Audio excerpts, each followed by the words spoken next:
पाकिस्तान के नामवर शोला बयां खतीब अल्लामा एहसान इलाही ज़हीर से सियासतदानों को ऐसा क्या खतरा था कि उन पर 90 मुकदमात कायम थे। वो फौजी सदर जनरल ज़ियाउल हक के बारे में क्या कहा करते थे?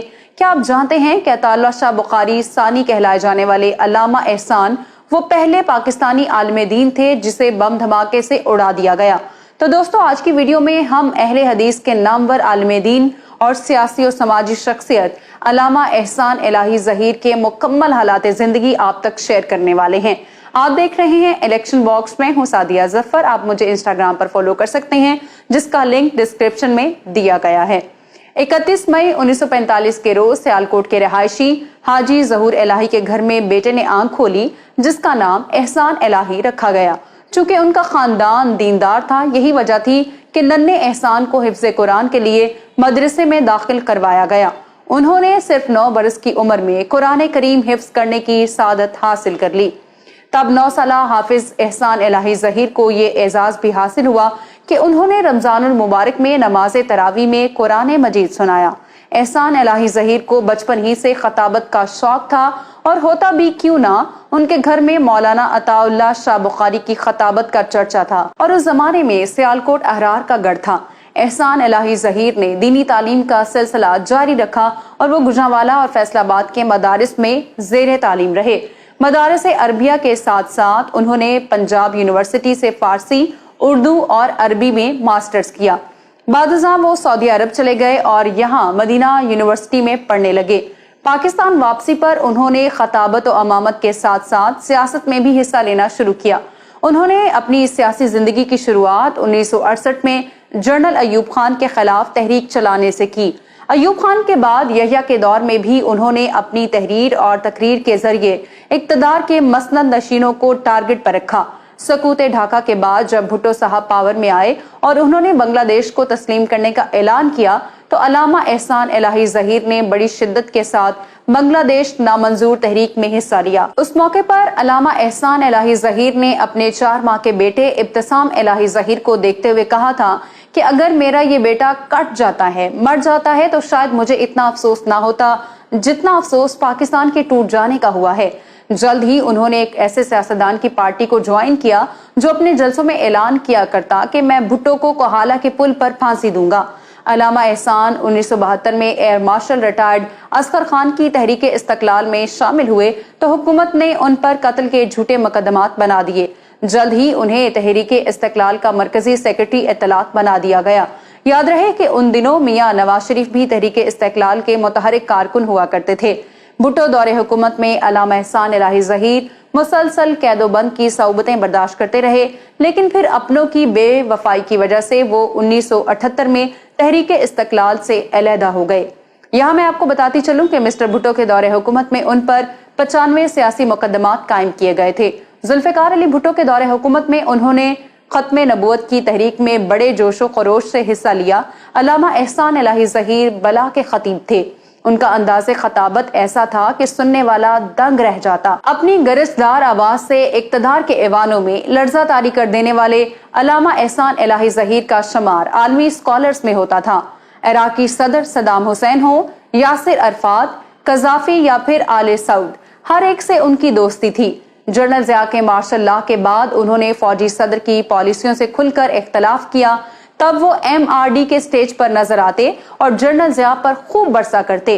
पंजाब में वो जनरल ज़ियाउल हक के सबसे बड़े मुखालिफ ख्याल किए जाते थे। वो मार्शल लॉ निज़ाम हुकूमत को इस्लाम के मुनाफी करार देते। वो कहा करते थे कि ज़ियाउल हक अपने 10 साल इक़्तिदार में ना ही इस्लाम नाफिज कर सका और ना ही जमहूरियत। अल्लामा एहसान ने 3 जमातों को इकट्ठा करके एक सियासी इत्तेहाद भी बनाया जो ज्यादा अरसा ना चल सका। फिर उन्होंने अपनी तमाम तर तवानाइयां अपनी जमात को सियासी कुव्वत बनाने में सर्फ कर दी। उन्होंने ऐसे वक्त में जनरल ज़िया की आंखों में आंखें डालकर फौजी आमर को चैलेंज किया कि जब मसलक अहले हदीस के नामी गरामी उलमा martial law administrator general Ziaul Haq के हाथों में हाथ डाले हुए थे और उनके कैंप में नजर आते थे। ये 23 मार्च 1987 का दिन था। अल्लामा एहसान किला लक्ष्मण सिंह लाहौर में एक बड़े जलसायाम में मदऊ थे।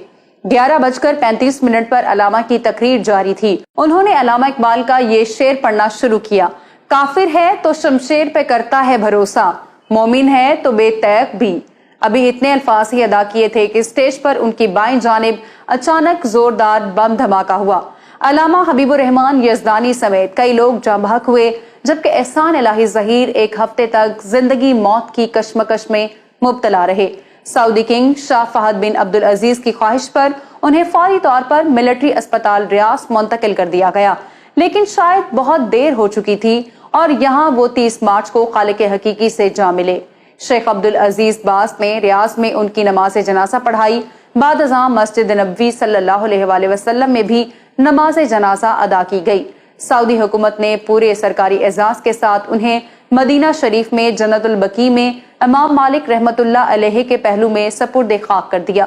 یاد رہے کہ مسلک اہل حدیث کے علامہ احسان الہی ظہیر پاکستان کے وہ پہلے مذہبی رہنما تھے جنہیں بم دھماکے سے اڑایا گیا۔ علامہ احسان نے اپنی تبلیغی اور تنظیمی مصروفیات کے باوجود دنیا کی مختلف زبانوں میں کئی کتابیں تحریر کی، جن میں اردو، عربی، فارسی اور انگریزی شامل ہیں۔ ان کی کتب کا دنیا کی 8 سے زائد مختلف زبانوں میں ترجمہ ہو چکا ہے اور چند ایک کتب دنیا کی چند بڑی یونیورسٹیز اور تعلیمی اداروں کے نصاب میں شامل ہیں۔ موچی دروازہ لاہور، لیاقت باغ راولپنڈی، لشتر پارک کراچی، قلعہ کونا قاسم باغ ملتان، دھوبی گھاٹ فیصل آباد اور شیرانوالہ باغ گجرانوالہ سمیت پاکستان کا شاید ہی کوئی شہر ہو جہاں علامہ احسان الہی ظہیر نہ گرجے برسے ہوں۔ چنیوٹ کے ایک جلسے میں ان کی تقریر کے دوران بوندا باندی شروع ہو گئی اور دیکھتے ہی دیکھتے موسلادھار بارش ہونے لگی۔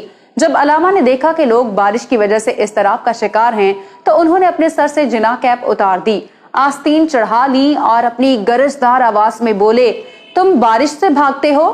بارش کیا شے ہے؟ مجھے تو وہ دیوانے چاہیے جو گولیوں کی بھوچاڑ کے سامنے ڈٹ کر کھڑے ہو جائیں۔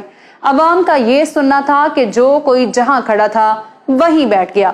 آغا شورش کاشمیری جب علامہ ظہیر کا خطاب سنتے ہیں تو بے اختیار گلے سے لگا کر دعائیں دیتے ہیں، اور لکھنے والے نے لکھا ہے کہ علامہ ظہیر کی خطابت سن کر محسوس ہوتا ہے کہ خوبصورت الفاظ لائن لگا کر کھڑے ہیں اور علامہ حسن انتخاب کرتے چلے جا رہے ہیں۔ ان کا انداز خطابت دیکھ کر لوگ انہیں عطا اللہ شاہ ثانی کہا کرتے تھے۔ احسان الہی ظہیر نے اپنی زندگی میں دنیا کے بیشتر ممالک کے دورے کیے۔ انہوں نے سعودی عرب اور مشرق وسطیٰ کے کئی ممالک کے ساتھ ساتھ Denmark, Italy, Spain, France, Germany, England, Vienna, Philippines, Belgium, Holland, Sweden, امریکہ، چین، Thailand, Japan, Kenya, Bangladesh, Iran, Afghanistan اور بھارت کے تبلیغی دورے کیے۔ میں امید کرتی ہوں کہ آج کی ویڈیو آپ کو پسند آئی ہوگی۔ اگر آپ مذہبی تنظیم سپاہی صحابہ کے بانی مولانا حق نواز جھنگوی کی بایوگرافی دیکھنا چاہتے ہیں تو یہاں اوپر کلک کریں۔